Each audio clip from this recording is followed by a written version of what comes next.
Welcome back to Cards for Humanity, and this is Gwent for Humanity. We got another exciting set of semifinal matches getting started off with Semper EU taking on Matthias Wood. I am McBeard, and I am joined once again at the desk, the virtual desk. Flake, how you doing these days? Well, it's just an interesting scenario now because usually when we're doing this, I am in elbowing range of you, and this is not. This is an interesting sort of setup and scenario, but the times are strange, but it's okay because we do have cards to play still. So Gwent Masters might be on the back burner. It's going to happen, but for now, we've got bigger fish to fry, such as this whole, the Cards for Humanity. We are number 2 on deck. We are the, some would say, McBee, that the second hitter in the lineup is usually the most important. That's what I'm saying. You got a little power, you got a little pop, you got a little speed, contact, average. I think, number 2 in the lineup is pretty important. Yeah, I mean, they talk about being a 5-tool player. So, I mean, between you and me, there's at least 5 tools. Yeah, well, you and I we are both tools. So that is 2 tools covered. So we have to find 3 more tools somewhere, yes. Okay, so let's talk about today. We got Gwent for Humanity. And if you don't know, this is Cards for Humanity. It's part of a multi-game, multi-tier, just multifaceted tournament that's being put on by 983 Events. Really awesome stuff. We were raising money for the World Health Organization, the COVID-19 Relief Fund. And so far, we're doing a great job. We're going to be casting some awesome Gwent games that were played last weekend, and no hotfix was applied, depending on what news you absorbed on what hour of the day you looked at it yesterday. Everything is as is. It is currently live, if that is a sentence. But Flake, I don't think that changes the band. We're gonna start talking about these. Deck lists in a second. But, yes. So, I mean, the standard procedure here, right? You come in, you've got a few decks to come in. You come in with 3 decks, one of them gets banned. Simple, easy peasy. And I don't think there's any surprises in terms of what decks were appearing, but also what decks were banned. I think there's a lot of chatter about Syndicate and Hidden Cache in particular, McBee, about that one getting targeted by the ban hammer. And as it has sort of been alluded to in the Twitter sphere by the almighty Slama himself, there is going to be some switches and some changes coming up to these factions, but that's not for a little while. For now, we're still playing under it, so that means that decks that are, generally agreed upon as being kind of top tier, I wouldn't say OP, but top tier, things like Syndicate's Hidden Cache, those are going to be axed out by each player. But they do have a pair of decks that are quite interesting, quite powerful, and definitely going to, sort of shake the tables a bit here and rattle some cages. So the first set of matches we have right now is Semper and Matthias. These are going to be some great matches. So far, we have Semper's Monsters and Northern Realms going to be taking on Matthias's Scoia'tael and his own Northern Realms. But let's talk about Semper's list first of all. Death Shadow making an appearance. It's not just a Kikamor Queen list, though. This one's also running Haunt. So there's a couple of layers here. It's kind of like a Death Shadow Artichoke, Flake. What do you think about this deck? Death Shadow's Artichoke. I like that. That sounds like a salad you'd get at some very high-end restaurant on a bistro by the sea. So Death Shadow, obviously, with Haunt. Haunt is an excellent and really fun scenario. Now, it doesn't get the same kind of spotlight that other scenarios would get. Passiflora, Masquerade Ball, Siege, Feign Death. These are all scenarios that are a lot more prominent in terms of play. But when you're playing Death Shadow with Haunt, Death Shadow allows you to go ahead and trigger one of your Death Wishes and get a second copy of an important card along with the Death Wish trigger right out of the gate. Whereas a lot of times, sometimes Death Wish will always suffer to heavy control metas, heavy lock metas. Being able to have a Death Wish card hit the board, an important one, let's say, like Dettlaff Higher Vampire, that can generate a sea of points, hitting that Death Wish, that Death Shadow to generate not just a second Dettlaff Higher Vampire, but also trigger some of your other, your Haunt triggers, and just go ahead and get that value out of a Death Wish unit right out of the gate. It's very important. I'm very, very, very intrigued to see how Death Shadow, over one of the newer, let's say, like Overwhelming Hunger as a new ability, how Death Shadow is going to fare from the monster point of view. Talking about new abilities, we also have Uprising. Uprising is being represented by both players, Northern Realms, both bringing similar list, but we'll talk about this one here from Semper. Running Drog, Adalia to use like, with the Caravan Vanguard, which is a pretty strong neutral card as it stands, utilizing Sabrina very specifically to get a little bit of extra row punish, and just the power plays of Falibor and Ensays. Lambert's Swordmaster, very interesting. I think that it does have a lot of targets. But man, it's seeing a lot of competitive play right now, Lambert Swordmaster. But generally, though, a lot of control here coming in from Falibor and Says. Voimir also having a lot of application between the Vanguards and the Kidweni Revenants, as well as having just extras of those with Queen Adalia. Bomb Heaver is in play, as well as Peller for some tech. You never know what to expect in these tournaments. And a strong core of fours. I mean, bronze fours right now for Northern Realms, they seem to be doing a pretty good job. A lot of this stuff supports multiple boosts and supports pressure on the board like the Adernian Mauler. So you were able to set up. Blue coin isn't the worst thing in the world, and Drog can really change things. And I think playing Drog, it's all about when you play it. It's not about playing it last. It's about playing it when you can just really strangle the life out of your opponent. So I imagine we're going to see similar things coming out from both Northern Realms lists. Let's look at Matthias's Scoia'tael. Have you played any Scoia'tael lately, Flake? I've been playing tons of Scoia'tael lately, actually. I mean, having a lot of fun using playing around with Malcolm Forge and the Dwarven boys, and playing our big boy, fat boy Gordo. Gord, yeah. It's a great fun list that catches a few people by surprise. But Scoia'tael is my second most played faction. I've got about 2,000. Speaking of $2,000. Donate to the cause, ladies and gentlemen! Exclamation point donate in the chat. Go ahead and get those coiny coins. Toss a coin to your Witcher and toss a coin to this great cause. But Scoia'tael is my second most won faction. I've got a little over 1,000 wins with Scoia'tael. And Mystic Echo, I mean, you have a lot of options to play Scoia'tael effectively, be it Precision Strike, be it Deadeye Ambush, be it with, Mystic Echo. So really, you can't go wrong as long as you stick to the plan. And usually the plan with Mystic Echo, for looking at that list, is you have some targets that you want to hit with that Mystic Echo about playing that second Scoia'tael special card in an important time. Now, depends on what your school of thought is. Do you want to double up on Waters of Broccolon in round 3 to really get 4 major engine pieces going? Or do you want to sort of spread the love around and maybe, have 2 above average rounds versus 1 really ultra powerful round? Again, it depends on what you're playing against and how you go. But I'm very, very confident that Mystic Echo can get the job done versus its other compatriots like Precision Strike or Elven Deadeye. I think the most interesting thing about Scoia'tael competitive-wise right now is the decisions. Like, the lists are not all the same. I mean, I do like seeing Isengrim's Council every now and then because it makes sure that your Dryad is, I mean, if Fauve is in your hand or if Fauve is the pull, you know that the Dryad being offered is going to be poison-based. And seeing a lot of poison, not just with the Dryad Ranger, lots of players are even running the Forest Whisperer. So it's kind of refreshing to see just 2 instances of Dryad-based poison here, but there's still a lot of poison going on and a lot of heavy hitting happening with Oak backing it all up at the end. And just real quickly, looking at Matthias's Northern Realms list, there are a couple of differences. We see Alzur's Double Cross, which can definitely help getting Drog and Falibor, and of course, Royal Decree will help you get whatever else you need. Usually, if you're lucky and you have a good enough hand, it's going to be Anna Strenger. So round 1 Anna Strenger is pretty hard to deal with sometimes with this deck, especially when you can easily make 2 bodies. Vincent is showing up here, but no Peller.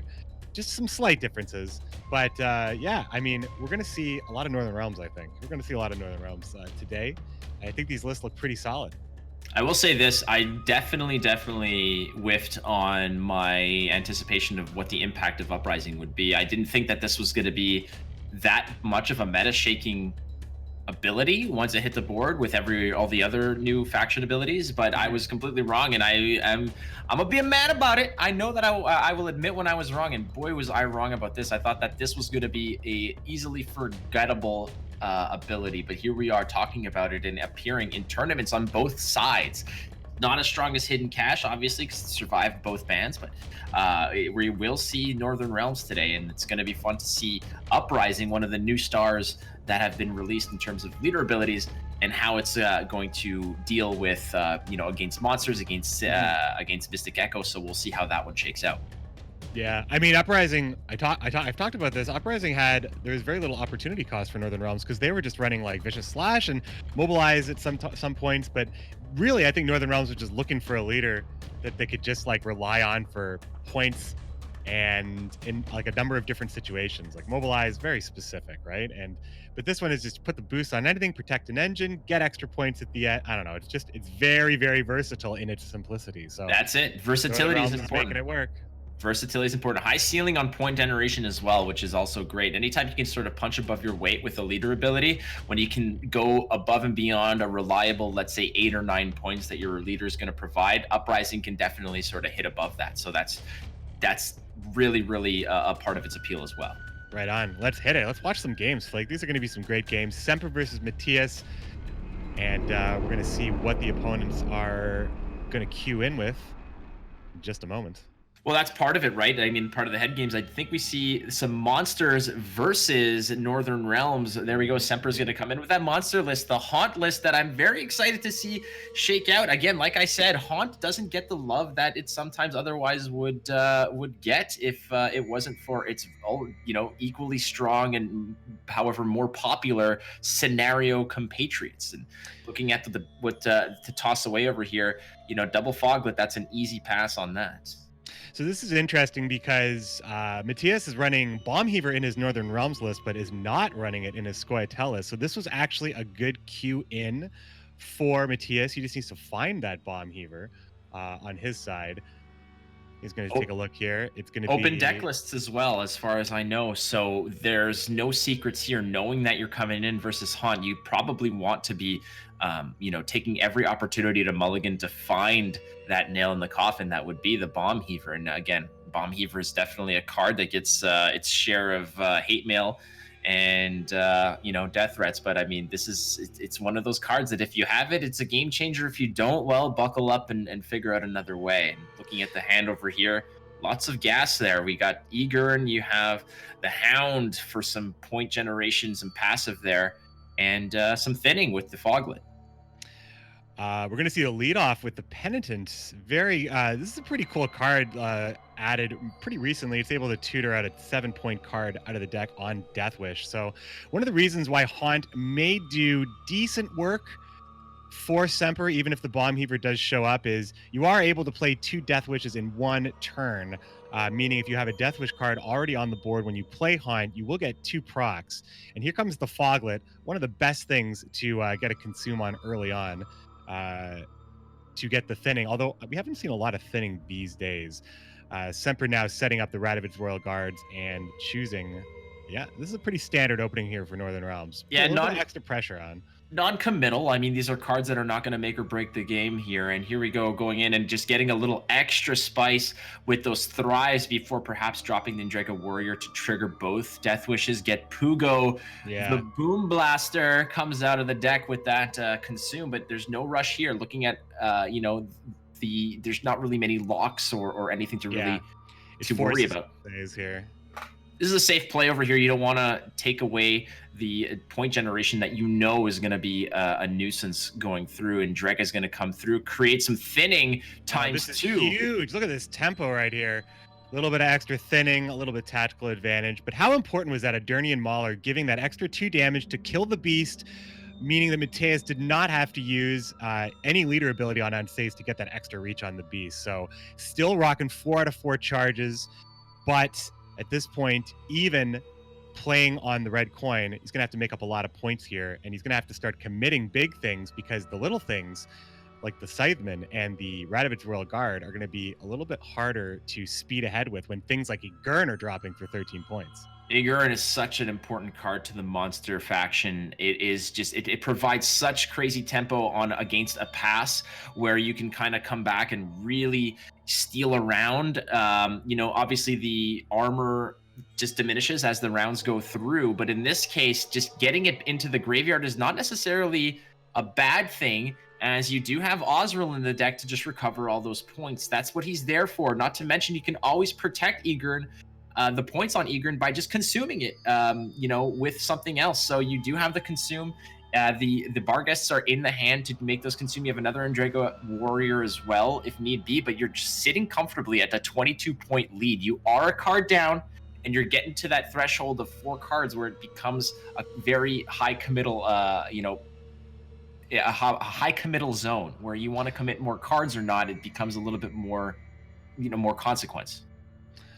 Yeah, I think the decision here will be, I mean, like Bloody Baron being what occurred just there. I think he's taking a look there. Oh, the reinforcement. Sorry, I'm seeing it in the hand, and now I'm watching screen here. So he's going to be reinforcing the Caravan Vanguard for a tidy 9 points. And I think that, yeah, on Semper's side here, from the monster standpoint, the points aren't really ever safe as long as Baron is in play. So the decision for Matthias is, how am I going to use Baron to win this game? Because having that reset against cards like Osrel, a giant beefy Kayran that's been eating Detlefs, or an Endrega Warrior, playing that reset is such a crucial time. You can't necessarily use it to take round 1, but taking last say is pretty important here. Is the pass, while he likes his comfortable lead. This is a pretty good pass, perhaps. That is a very, very good pass. You're going to get 7 points from the reset off of the Endrega, which is good enough with next to the Baron. But to avoid, though, right? The Baron is such an important card, like you said, because it's going to reset a massive Osril play if possible, with the amount of also consumes that are going to be occurring. If you are Semper, you're thinking, well, I need to spread out a lot of these consumes. All these boosts need to sort of be put into various different banks. I got to keep all my change in different pockets so that it doesn't all just get lifted in one foul swoop. But here comes Falibor. Falibor is good for tempo. He's going to crush a 3, and just that death blow gets the extra 2 points and just sneaks by 1 point. Big Falibor with the 2 boosts from the leader as well. And then now he's going through, a quick squeaks through, and that is Matthias taking round 1. We were just talking about versatility of this leader. Just that little bit of extra reach allowed Full Test to go against the monsters. They put up big points very fast. And now we have Detlef, and okay, so he's highlighting Mata and Detlef. We can take a look at the list here. The Kikamore Queen is the card that... you get Haunt with Mata, right? Oh, it's Haunt. Yes, Haunt has not seen play yet. He doesn't want it. Oh, wait, no, now we're looking at the different mulligan. I look away for 1 second. It's okay. Yeah, I look away for 1 second. Suddenly he's now Northern Realms. No, it's he's changed his deck completely. All right. Radical Guide will start things off here, as it looks like no problem dedicating a bleed here. He's seen open deck list. Bleeding Kikamore Queen is not wrong, but man, that Haunt is gonna back him up a little bit, I think. But not having Kikamore Queen is that's the real story. That's going to be factoring in here. And also, if you are Matthias, you're thinking, well, he has Haunt. That is his part of his win condition. That's part of his strategy to generate a lot of points. So, what do we do? Well, does he have it or not? And the second that Mata hits the board, that he will have Haunt. It's a guarantee that he will have Haunt. He'll either have it already or he'll have drawn it. So in that case, that's sort of a little extra incentive to keep pushing, because that one of the cards in the hand is going to be Haunt, and you want to bleed that card out. The problem is how many of your resources are you willing to give up in order to see that? And it might bleed you dry enough that a short round 3 might be scary if you're down a card looking at a fat Osril with no actual answer to it. Now here's the thing about open deck lists. Matthias knows Matthias knows that Semper does not have Parasite or really any way of stopping Anna at this point. So he's just going to be like, okay, you're going to play Solitaire. I'll play one of the best engines in the entire game, Anna Strenger, which, just unanswered can just start making this pretty crazy. Caravan Vanguards, multiple boosts. You got the Enchantress, more multiple boosts. Double Lyrian Scytheman with leader ability. That's 3 Scythemen. I think Matthias might be going all the way here, because once he realizes that the Kikamore combo isn't coming out, if he realizes that the Kikamore combo is not coming out, he might just push. He might just keep pushing. Yeah, I think Semper sees the writings on the wall over here, and he needs to start ramping up a little bit of his counter attack, because he knows that if he falls behind, every time that you don't play Haunt is just, you're just losing some of the value of that card over there. So I think that he knows that perhaps if he does not give that card up early, it's just going to come back to, pun intended here, this one's for you, Jaggers, haunt him later on, because that card needs some time and needs a few turns to get full value. Oh man, but what? Look how much work the peasants are going to be doing for Mateus here. Each one of these scythemen for 4 provisions are going to be putting out so many points, and he actually makes a board that is enticing to Drog. Although you would never convert Anna right now. She's having the best day of her life. She's completely unanswered, boosting all day long. Best board. These scythemen are just going to keep coming down. Maybe go for one more boost here. Maybe play it on one side of Anna for one more boost, use the Enchantress. I mean, you could just push so hard with these bronzes. Force Semper to be playing just the very best cards that are supposed to save him in this game. I will say that there is a little bit of joy and relaxation when you play against a monster player. You know that you're going to be facing a lot of points, but you're not going to be facing a lot of interaction. I mean, save for perhaps a Parasite and maybe an Imler's Wrath, you're usually safe against most depositing most of your important cards on the board because they're not going to be really bothered. And in this case, you can see Anna is just going to town. She's got 2 points of armor. She's got a nice little armor hat going as well. She's feeling good. And check that out. The Illyrian Scytheman in the hand is going to be a massive play for just a few provisions. And if you are Semper, you're just saying, okay, buddy, all right, like I've made this really uncomfortable for you. I've made this threatening for you. So let's just pack it in. Let's go to round 3. I cannot do this anymore. Let's just relax. I mean, Mateus is looking at dropping. I mean, if he uses leader charge, that's a 9-point Scytheman. And then if he wants to use that last leader charge, drops a 10-point Scytheman. So that's 19 points with 1 4-provision card if he wants to use his leader to do the extra push. He also has Baron as a backup if Azrael comes down and it looks crucial. Oh, but does he want to play Drog? I mean, look at all those juicy 1-point units for the Revenants to just reap destruction upon. The problem I feel there is you're going to run out of space on that row to create new Revenants. It looks juicy as hell. I mean, don't get me wrong. You have 5 ripe targets to just go ahead and snipe and create more of those Revenant Chads to just sort of create a really daunting board. But you're running out of space. I mean, you are running out of space. I mean, I think it's a high commitment play. You do have Baron to back you up. I think Mateus, see, it's the choice is playing Drog or playing leader for the extra tempo. You play leader and Scytheman for like the 9 and then the 10. And then you could consider playing Drog, but the 19 points definitely gets you ahead and puts Semper in an awkward position. He would have to consume.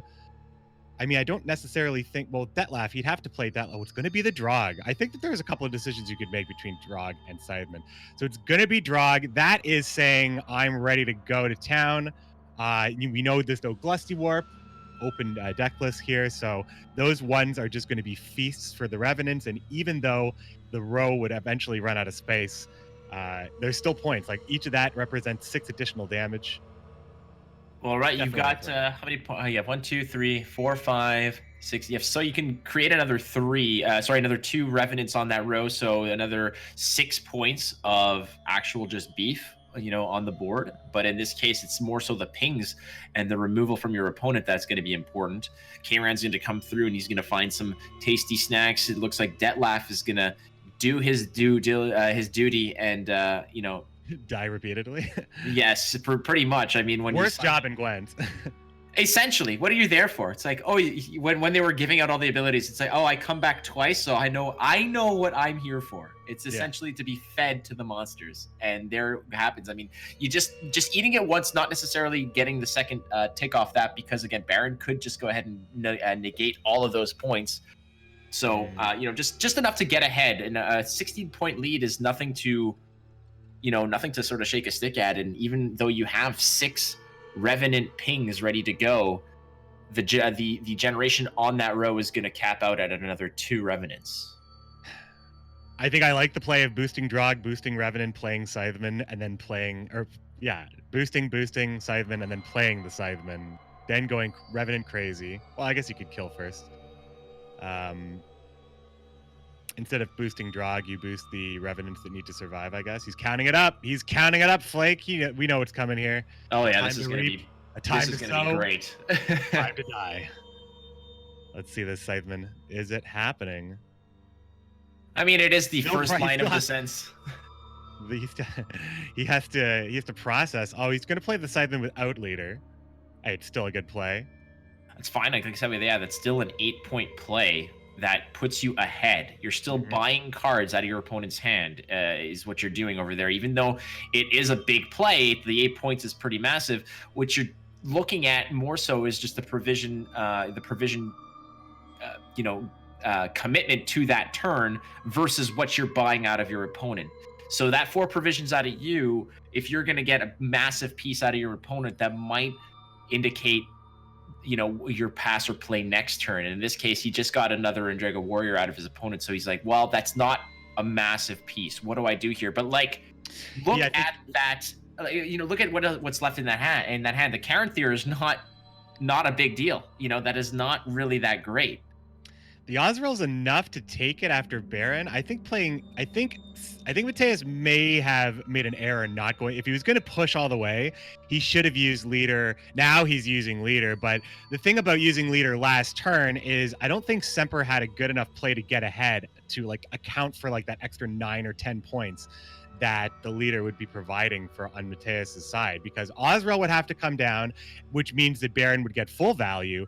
Caranthir wouldn't have been enough, and that Endrega Warrior, it wouldn't have been enough either. So this could be the turning point right here where Caranthir does not do it.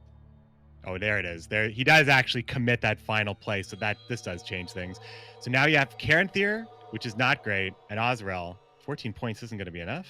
Well, you can go ahead. I mean, you can use your leader ability on 17, 18. The leader ability on the Dettlaff creates a second Dettlaff. 23 points he has. 22 points because of the bleed. That looks like just enough to tie. Am I counting? Oh no, there's 2 thrives actually. The 2 thrives on the Endrega larva. I think he has it with Ozreal and all triggers. So yeah, we're gonna go ahead. Consumes. We're gonna eat the second. We're gonna eat the Dettlaff. Create a clone there. Eat it twice. That's a lot of points in itself. Did he have to use leader though? I'm gonna have to run that back. Oh, better safe than sorry, I suppose, in that case. But I guess, yeah, I mean, there's so much going on between the bleed, the thrive. There's a lot to take into account. So, I mean, this is actually very winnable now. 1 card is a big deal. Like, the bleed had a lot of confidence from Mateus until that last little bit. I think that was the missed opportunity. Using the leader to the second last turn for that extra aggression to force out something that Baron could absolutely destroy, or a card that wouldn't have been enough. And then he could have actually taken the safe pass, holding on to a card like Baron, knowing that Ozreal would still be out there. But now... This is a nice looking hand, honestly. Now he's got last say. Semper has last say. He's got the Kikamore combo. He's got the 4 bugs, Flake. This looks all good for Semper. Yeah, this is definitely, what you want to see, looking at what the actual... you were bled out of so many elements. As soon as you drop down Haunt, as soon as you drop down a big, massive play like Ozreal like that, your Dettlaff, your leader ability, the KRN consumes, you wonder, like, what else is there to really push the tempo and generate a massive amount of points? And in this case, you really find the 4 card sequence that's really going to make this work. And in that case, as you can see, there goes the Thrive, comes out, boosts the 4 boys. You got another round of that coming in. Fine. Yeah, this is going to be just fine for Semper. Monsters has so many ways to generate points, and you'd think that bleed was going to be enough. You saw pretty much everything that you could possibly see. But in this case, I mean, just getting rid of 1 bug, it's laughable, right? I mean, because here comes another element of Thrive, and then a double Thrive, double boost after that. Vincent's best target is easily played last by Semper. Vincent is going to be very sadly... well, no, it'll probably ping down. No, you don't want to thrive. You don't want the Kikamore Queen to thrive again. There's no way out of this, right? This is done. And just for style points, let's just go ahead and throw down that Noon Wraith. And wow, that was a very, very, you shoot for the moon, you may overshoot it. In that case, the bleed in round 2 was, I don't want to call it greedy, because it was very strategic. In that case, you had so many points, and every card you played meant that you're just milking another massive bomb out of your opponent's hand. But there's just so much more. And Caranthir, an 8 provision card that just can provide so many options, so much reach for by cloning one of those important cards like Kikimor Queen out of your hand. Yeah, absolutely. I think that the big thing was committing to the tempo that was available, and yeah, you got to see that even with a non-optimal draw, like Mata had to grab Haunt, Kikamore wasn't in hand, Caranthir wasn't in hand until later. He got through it. Semper got through it, and it was tough. It was a tough one to see because I thought Mateus actually had not a bad setup for a bleed, but you got to find that combo. You have to see. You got to see Kikamore be played from hand or Caranthir, and then you can be happy. But none of those things were coming out. So maybe Mateus just was expecting at some point to see one of those combo pieces, and then he just draws into all of them at the end. Semper just got there. It feels like perhaps had he let the Anna just maybe generate points for another turn or two, he could have been a little bit closer and really committed that last Caranthir out of the hand. But That was the other thing. The passive point generation as well. So it's good hard to for him. throw that away, especially when it's just sitting there untouched, right? You just want to keep that going as long as possible, and that's the benefit against playing against monsters. A lot of the times it's just a point race because monsters just generates on their own side while usually leaving you to your own devices. But as we can see right now, Mystic Echo against Uprising. This is Matthias is going to be using. He's changing it up, going with the change up this time against that fastball. But here comes Semper's got his own Uprising as the Hawker Smuggler comes down. A very solid proactive play on the front row. Going to get that extra point going in the hand as well. And Mystic Echo's got its, it's got its targets. It's got Waters of Broccolon that it likes to rely on. Call of the Forest is another option. And you mentioned it earlier. Eisengroup's Council is a card that I'm liking more and more and more. Would you ever Ensays this? Sometimes when I play Northern Realms, I play Prince Ensays so liberally. I play it like I was playing Regis. Like it's one of the only options against the Hawker Smuggler sometimes. And when you choose to do Ensays, your opponent always has the second one in hand as well. But that's the joke part. But the real question is about using Ensays here. It sucks to leave it alive. It just feels so bad when you don't have any movement or any other way of dealing with it. It's a little bit too early to count on something like Visegard, and he's going to go ahead and actually drop the Radovid's Royal Guards. Now when he sees the second Smuggler, he'll have to make the same decision, I think. I think that you're right about that. And I mean, I'm not a big Northern Realms player. You're the Northern Realms guy. But in my opinion, I think that when you're leaving it there, if you're anticipating that this is a crucial round that you probably want to fight for 5 cards deep, maybe 6 cards deep, that means that Hawker Smuggler is going to be worth 10 points. And those points are going to be in places that you're not necessarily sure where they are. And that extra element of mystery can come back to haunt you. Double Hawker Smuggler now. I feel like you cannot let one of those go.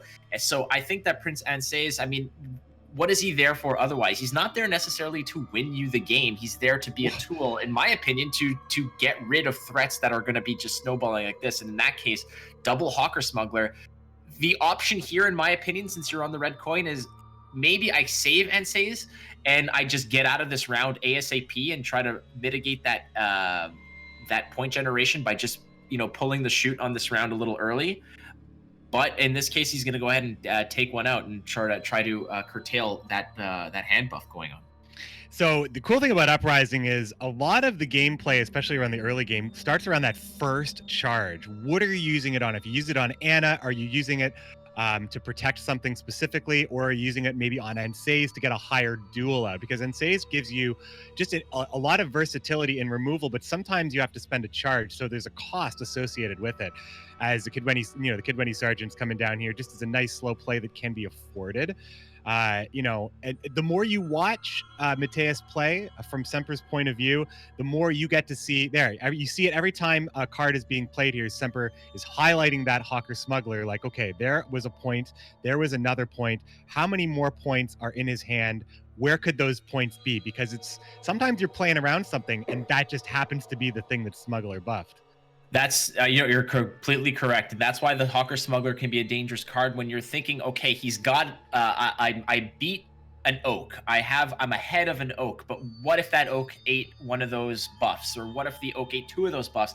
It's that kind of element of mystery that makes it a little bit more difficult to plan your turns and to really anticipate when to pass, when to play around, etc. And in this case, a Hawker Smuggler, and he's going to pull the shoot on this again because he can't touch what's going on over there, like you said. And double Hawker Smuggler that really saw no, you know, nothing to really bother it is one way out. Was that a good pass in that case? Well, the only thing is he played Prince Anseis, and then the opponent played 2 4P cards. So what was he expecting when he committed Anseis, only to do the old red coin special pass after the first 3 cards are played? I mean, I think that he had other options. He had an Enchantress in his hand, which he's mulliganing right now, and a Temple Guard. So it's possible that I don't know what he was expecting when if the Mohawk Marauders were what threw him off there. I don't think it was a bad pass necessarily. I just think you don't really play Anseis or care too much because shortening the round, you kill both Hawker Smugglers with a pass. So why use Anseis? That's my only take on it.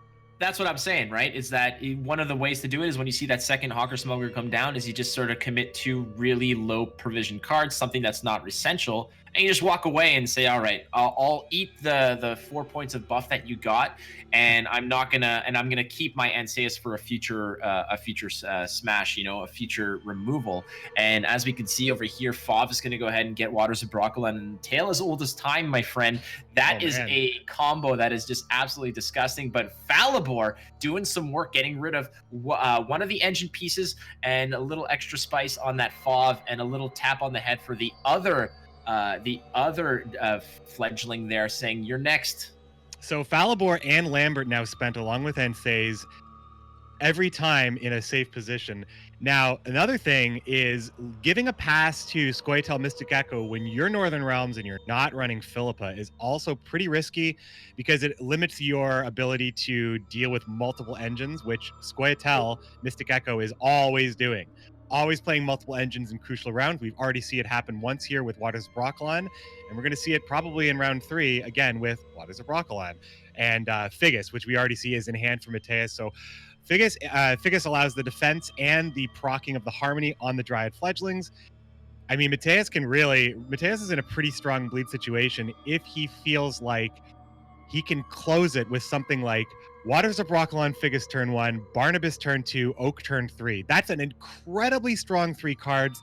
Mateus might just be on the bleed to hold those 3 cards. That is a fantastic play, and that's what makes Scoia'tael so dangerous, especially when you can just go ahead on one turn, hit that Mystic Echo, put the Waters of Broccolan, and immediately proc the Harmony triggers to just protect those 2 cards, giving them a little extra juice.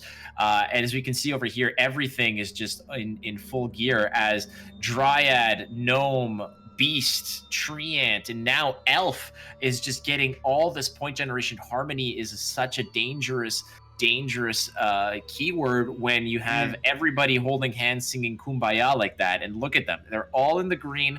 It's all systems go now. And I mean, if you are Matthias, with that point lead, here, I think I would pass here personally. I mean, if you play Chariot, you're setting up Barnabas. So Chariot means I'm playing Barnabas, but you also are setting up Oak. All the cards work together. I think the next play indicates a 2-0, but I mean, you got to go. Ooh, see, this is a huge resource, I think, but it is pretty dangerous for Semper. Semper's going to have to commit. He's already commit Falibor. He wants to see Drog.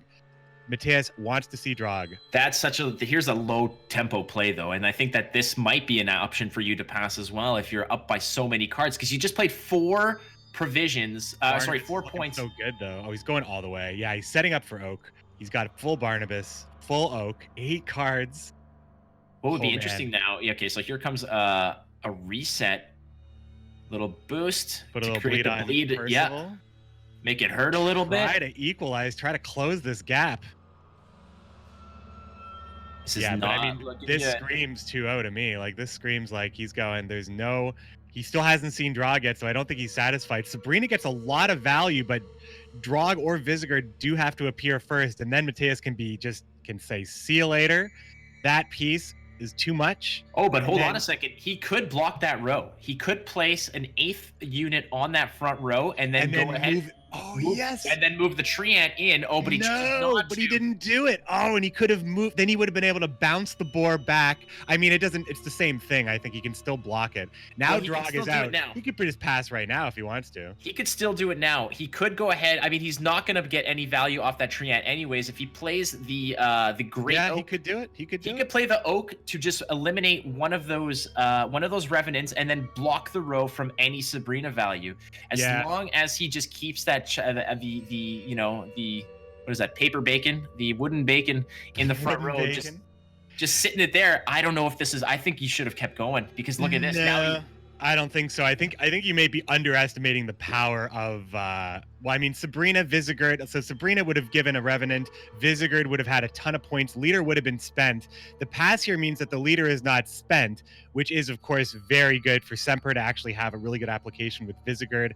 However, having Mystic Echo, having Oak and leader, and it depends on the draws here. These could be pretty bad draws on both sides. Double Mauler and Bomb Heaver, not what you want to see for Semper. He's got to keep he's got to keep at least 2 bad cards. It looks like he's going to get 2. So it does set up for a full power Illyrian Scytheman. Everything should be able to be boosted. And what do we see on Mateus' side? Miner, the movement here saves him a little hassle here from the ping. And then that's a great card. Council gets him 1 poison. 1 poison is not good enough. This is still looking good, and we could, right away drop into the Waters of Broccolon, immediately supported by a trigger of the Harmonies. We're gonna move the Mauler to the back row. This might be. I think it's gonna be for Mateus, but I think it's gonna be close actually. So there's 3 boosts. 3 boosts for the Sergeant, and then an additional boost. Visigored plays with a 7-point Scytheman. And we'll have 5 charges. Oh man, it's kind of close, because the Miner and Isengrim's Council, I mean, there could be a good council pull, but it's for the Dryads. It's only poison. So I will say this, McBee. It feels so good to be calling games like this again. Oh yeah, for sure. It has been so long, but I mean, I do love this. And as we see here, there it goes, just lining up some more, getting 2 more Harmony triggers, just giving a little more motivation to that Oak to be even nastier than it already is. A little, sharing the love from that Sergeant, giving everybody into the green, which is where you want to be with Uprising. And he's not going to take. He's playing it all. He's playing play it all now before anything bad happens. Illyrian Scytheman comes down as a 7-point play, and you're up by 4 with a decent play coming in. But I mean, you've got some massive. The council's going to come in. I mean, just be a Miner, just be another Miner or something. It's going to be a Miner, a Ranger, or you're not getting a Harmony no trigger. Good elf. There's no good. I mean, it's going to be a Bowman. It's all bronzes. I'm pretty sure it's all bronzes. There's nothing good there. At this point, you're just counting points, right? I don't think there's any synergistic value you're going to get from this. The 2 extra points on the pull definitely is nice. Certainly. And the extra Harmony trigger on the Ranger there, it is going to be the Ranger. So the extra Harmony trigger on the Ranger is also good for Oak. So we're going to slam this down. Can kill one of the Harmony engines, though. So the Dryad's going to die. The Oak's going to be too much. Oh, man, that Oak is coming in. Yeah, and again, it's going to be a comfortable victory. It is definitely going to be a comfortable victory. Those points coming out of not just the Harmony triggers, not just the Oak damage and the Oak base strength, but also that little extra cherry on top of the boost that it got from that Hawker Smuggler back in round 1. And easy victory for Matthias there, and we're all squared away at 1. Yeah, Matthias right there, being a bit more patient on the push. Again, he had a strong position. He could have pushed, I think, but playing just a little bit more patient, being able to know that you have Waters of Broccolon in the pocket really makes it pretty comfortable. I thought that the Figus play was risky, but just generally the push, and it was pretty good. You got to see Drog. You got to see these huge combo pieces from Northern Realms, because it looked like an easy victory, but 1-2 extra cards. Who could say? Northern Realms is pretty crazy right now. And it all started with those 2 Hawker Smugglers just sitting, holding court in the front row and the melee row, just looking at each other and saying, all right, just giving charity away like for free without getting touched. And as soon as Anseus comes in and another one is already still going at it, I mean, I feel like that kind of, you felt, like you said, you dropped the Anseus in that round so you kind of want to fight for that round, and then you pull the shoot on it anyways, despite the fact that your opponent didn't really commit too much to it. Yeah, big bleeds too. Falibor, Lambert immediately, and Says immediately. Felt Did well good for though. him. I mean, Did I well think for that Says. that could have possibly even been a 2-0. With a little bit more gusto early on, had you dropped the second Waters of Brocklon maybe a turn or two earlier, with 2 or 3 cards left in the hand. But I mean, playing it safe, and when all's said and done, he did come away with a victory there. As we go on to the deciding match, and if I'm not mistaken, is this not Uprising versus Uprising? I think it has to be, right? Northern Realms has not won yet. Civil war within the Northern Realms, my friend. Northern Realms has not won yet, strangely, even though the position has been. I mean, I think it hasn't won yet. So it will be a mirror. And let's talk about the differences, I suppose, between the two lists, because there are just a few. Lambert Swordmaster only showing up in Semper's list. So that will matter a little bit, or a lot, considering the Vanguards, potentially the Revenants. That Lambert Swordmaster may make the difference, because a lot of times in the mirror, it does come down to who is able to execute Drog first. And I think that Sabrina is also different. Sabrina is not present in Mateus's list. So yeah, it's a couple of I guess they were both had different things in mind. But yeah, Well, the middle of the deck very different, but the bottom and the tops are almost exactly with the Dahlia, yeah. Drog, Falibor, Decree, Baron.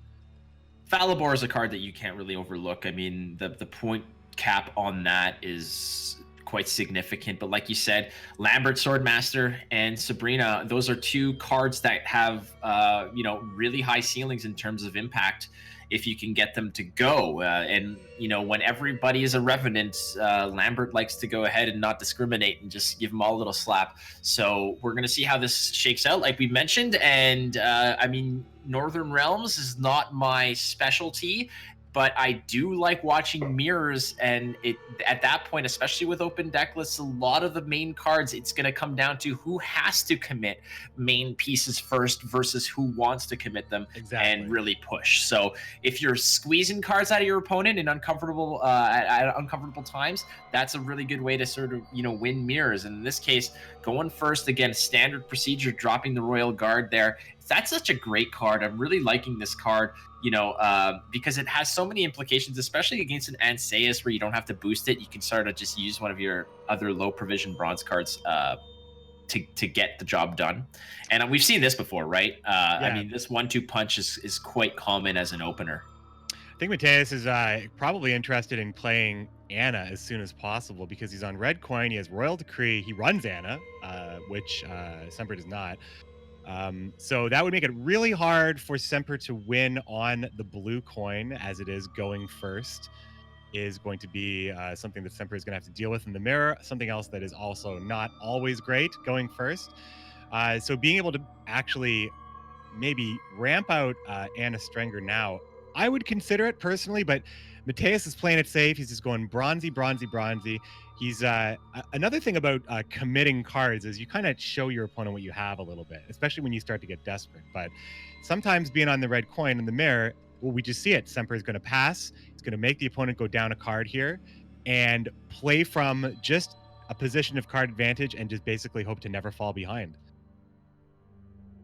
Another Temple Guard comes out, giving a little bit of charity to everybody on the back row. Feels good. And a lot of the importance about keeping Uprising in check is not just the matter of dealing with the inevitable drog that you're probably going to see, but it's making sure that you're getting less value out of the leader ability, that Scytheman that comes out, and ultimately the Visigourd that is going to get extra juice if you're in the green. So keeping your opponent's units in the red is very important, as we see over here a little bit more. Look at this hand. It's looking great. There's a Bomb Heaver that's pretty much useless there. That is long gone. That's not an important card. But if you're down and around, you do need a throwaway card as well at a certain point. It's true. I mean, but if you're in the yeah, I guess if you're in a bleeding position, I mean, he knows he's not in a bleeding position. He's not going to bleed. It's going to just be last say versus last say. It will come down to card quality, and I think what I said at the beginning might be true. It's going to come down to that Lambert Swordmaster getting a ton of extra points, and Voimir as well is a difference, I think, between the two decks. Nope, Voimir is actually present in both. Voimir is seeing some play these days. I thought it was kind of like if you're playing Voimir, you either have a really good board or you have a bad Voimir. So it seems like he was Right. too swingy for me, but it looks like the pros, the competitive players right now, finding a way to make him work reliably. Trying to hunt for that that Visigar, did not find it. And one of the reasons why you're like wondering, why did you not, if you know you're gonna pass, why didn't you not toss away that bomb heaver in round 2? Part of it is a lot of it because if you want that card in your hand when you're mulliganing for round 3 so that you're guaranteed not to get that brick later on. Mm-hmm. I do this a lot when I win round 1, is I hold on to cards that I know I don't want in round 3 so that you're guaranteed to toss them away. Just a little quick tip for some new players if you're listening. Win round 1, keep some, if you know you're going to dry pass the next round, just go ahead and hang on to some bad cards so you know that you can get them out of your hand and not have to worry about it later. In this case, there's the Sergeant. Last round of the series is off here. The Sergeant officially makes his first appearance as the leadoff hitter. The leadoff hitter, there he is. Again, sports is not a thing right now. Not a thing to that. Sorry, I was gonna say what I like contact with those boosts as the leadoff hitter. He just make contact. He just needs a OB. He just needs on base percentage. He's some on boost percentage. Is what he needs. Percentage. Yeah, exactly. What I really like over here is that animation with that little like twig on the ground is lining up real nice. If you notice, it looks like his sword becomes that twig. Oh, hey, now that's the kind of observation that someone who stared at a Gwent board for too long would make. Absolutely. Definitely. And that's who we are. That's Easter eggs. Easter eggs. This is going to appear in one of those YouTube videos with a 200 things you missed about Gwent boards with an arrow and a circle on the thumbnail. Yeah. Click that. But it's looking good here. And like you said, McBee, when it comes down to the slight differences in the mirror, the slight choices that were made, you have both of those changes in the hand of Semper right now with Sabrina and Lambert. So we're going to see how those factor in. And Sayas comes in and just gets rid of that. The leadoff hitter is... Wow, this is cool. This is a cool play. I mean, the reset, you know you're not playing into a huge reset, so why not just play something... I mean, everything else is more valuable. Everything else is more valuable to Semper than Baron. To drop Baron like this, there's no target for the Enchantress. That's the main thing. But it really, like, it's kind of unlike the Monsters matchup where Baron is the most important card. He serves a little bit less of a purpose here in this one. So yeah, just being able to maybe get an extra bleed on something or threaten the opponent with, okay, I mean, are you going to do anything about this? Because he does represent points. Well, that's it. And target. It's not just a matter of the fact that it's going to be protected, but there's also the fact that there's other better value in the hand that you don't want to commit. Cards that are going to have to connect with something else. Like, I mean, looking through that list, everything else needs a target, needs something to interact with. And as you see here, I mean, that Baron comes down with a fat body, and you're saving yourself a charge off of your leader to get the bleed effect in by putting it on the back row there. But here's easiest and saves of his life for sure. This is what you save it for. This is what you save Giga Scorpion for if you're playing Skellige. It's what you save your Parasite for if you're playing Monsters. Anna Stringer is a menace. She's definitely bad news. She did get her 2 licks in real early there, but down to 3 charges apiece now. We're going to be lining up the back row there with more clones. So eventually, I mean, with all those clones out there, Lambert will be executing Order 66 at some point. Now, yeah, I mean, Lambert being able to transform, it's tough, right? You want to play Falibor, because at this point, you kill one, you bring one down to killing distance for Lambert. You also can use Baron right now to weaken and bleed, and even kind of, you could even say encourage Drog being played if you put the bleed on it. Definitely. Negating that bleed by getting the transformation. The transformative effect will negate any of the status effects on that card, but here comes more Vanguards. I mean, he's probably going to put it on one of these. He's probably going to just reset one of these. There's not too much more to hope for. There it is. Oh, yeah. Trigger happy on that. There was no hesitation. And here comes the Scytheman, and here comes... Oh, he's going to go for Drog? Yes, Drog. It could have also been Royal Decree Visigored, I believe. He might have been interested in doing something like that, but... I think in this point now, what you're lining up your opponent for is, even if he does get the switch with his own Drog... Good things, yeah. If he does the switch with his own Drog, you have your Revenants ready to fire and remove 2 of those Revenants. He who drogs first laughs last. We talked about it at the top of the series here. It is very hard to beat Drog when you have 4 Revenants that can all ping for 1, plus you have Lambert, which will stop the opponent's Drog, plus you have Voimir, which will buff all your Revenants, plus you have Sabrina, which will create another Revenant. Plus you have Royal Decree for whatever you think you're missing with those outside of those other cards here. So it's an interesting choice here. The Voimir, perhaps waiting on Drog, playing Voimir now to block the Lambert, to block the Sabrina, but I don't know if you can block both. But yeah, open deck lists, you could consider playing Voimir right now just to get extra protection for these Vanguards right now. For those who say Gwent's a game of last say, in this case it's been all about proactivity, and it's been all about getting those cards in, and that is a big play as well. But again, transforming those cards gets rid of the armor, if I'm not mistaken. Yeah, it does, but I mean, the armor is going to get knocked off anyway. It just means that this is just going to be a little bit more difficult to get it done. This could be the Visegard pull. There he is, defending Kalantha. Oh, he's going to be played on the back row. Nope. I think you want to use those throwing us off now. Here. I could be wrong. No, I mean, you get a better... Well, what does he think is going to stop Visegard? Nothing, I guess. You're only playing around Falibor at this point, and Say's already played. It is safe. You do have a lot of... it's open deck lists are crazy, right? Like I wouldn't play like this on the ladder, but when you know exactly what the threat is.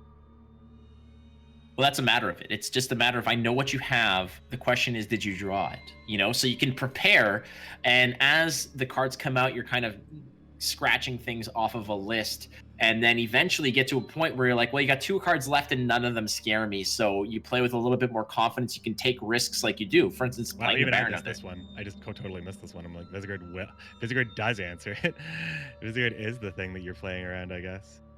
Well, I don't know. Now I think you wasted Visegard now, in retrospect. Tossing it on the back row there? I changed my mind, but we'll see how this ends up going here. I think that the Lambert-Sabrina combo is pretty damn good. Solves a lot of problems. Well, he's definitely hanging on to these Revenants because he wants to get rid of his opponent's Revenants. But the problem here is that he's a card down, but it does take a card to go ahead, to take a turn to make sure that those charges get used. And here comes the Drog now. He's been waiting for it. Man, Falibor Baron those are not bad cards, Falibor Baron, but oh man. Lambert, you Lambert first. You can kill 1, 2, you can kill 3 of these, 4 of them. 4, oh well, here comes the boosts. But 4 of them would be killed just by Lambert and the pings. It's a big play right there. Going to go for Sabrina first. I mean, this also... Well, it's pretty close. I mean, we assume that the opponent is going to be able to make more Revenants. But I feel like Lambert was the play there. But I mean, you kind of have overkill at this point. Well, the question is, how greedy do you want to be? You can kind of set up for a big Lambert, but I mean, you kind of want to kill those Revenants. Why would you leave them out there? Well, they're not doing that.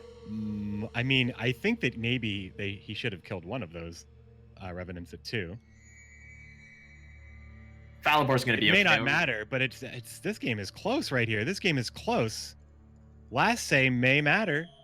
This is a big reset for Baron on the Revenant to 10 here. I mean, obviously Lambert is hitting for 18 points, 19, 20, 21 with pings. 22 will create the 22nd ping will create another Revenant. There's a lot of points going on over here, and then the reset onto that 10-point Revenant is another 7. Oh man, yeah, this is a lot of points. I don't know if Lambert has it. And like we mentioned, right, when it's going to come down to a mirror match, it's those small choices, those small tech choices that you've made. And in this case, Lambert and Sabrina put in a lot of work. And look at that. There we go. There's another one. And you get one more point. 54-39. Baron plays for... Baron plays for 15 points? 13 points. 13 points? So he's down by 2. Oh, wow. Lambert was the difference maker. Let's see it. Bloody Baron touching down. And even with a 10-point Lyrian Scytheman and everything going I on, mean, he's even not even picking the best one to. Oh wait, the base strength remains the same. Oh, the base strength. I thought that was the Scytheman. You oh, know what? perhaps, yeah. Well, He, you know I what? mean, he wouldn't have had it anyway. Even if that was a base strength of 3, he still didn't have it. That was a good game. Lambert was the decision maker. I love that. I love that. Lambert's Swordmaster. What a month he's having. He's Well, having a he's great coming month in back. the competitive scene. Well, Drog has essentially brought him back to the fray. I mean, there's not necessarily Good. much going on with Swarm. Not to mention, oh, I mean, like you get a lot of rats on the board in certain Yeah. occasions. A lot of You got a lot of insects. spiders. You got a lot of crows. You got a lot of fire sworn priests. Like, it's really not a bad idea. I mean, I've been running lacerates and surrenders for the reasons that, and even Forbidden Magic with Northern Realms, the 2 ping. So many things to hit. So many things to hit. So many things at 2 to die. I don't know. I think it's great. Well, let's put it this way. At the very base, Lambert can, if you're not playing against any type of deck that generates a multitude of one single copy, you are going to get at least 2 of something in certain cases, right? So at that point, you're at least getting a point per provision from Lambert with the you're getting a 10 for 10. And I'll take a 10 for 10 at, in 30% of the cases or 50% of the cases or whatever it is, but in those small sample sizes where you do hit a massive home run that do win you games, I mean, it's definitely not something to overlook. Lambert is certainly a card to look out as we are here. This is Cards for Humanity Gwent edition. We are second in line of a multitude of fantastic card games that are being played here to raise money for the World Health Organization, the COVID Relief Fund. I am Flake. I'm joined, of course, by McBeard, and it feels so good to be casting Gwent with you again, my man. That's right. Man, I would just keep thinking about Lambert Swordmaster though. Fledglings. Man, ever. Dead Eyes. Okay. It is great to be back casting these games, my friend, with you, especially my buddy at the desk. And we're going to be going into another round of quarterfinals games after this quick break, my friends. We'll see you on the other side.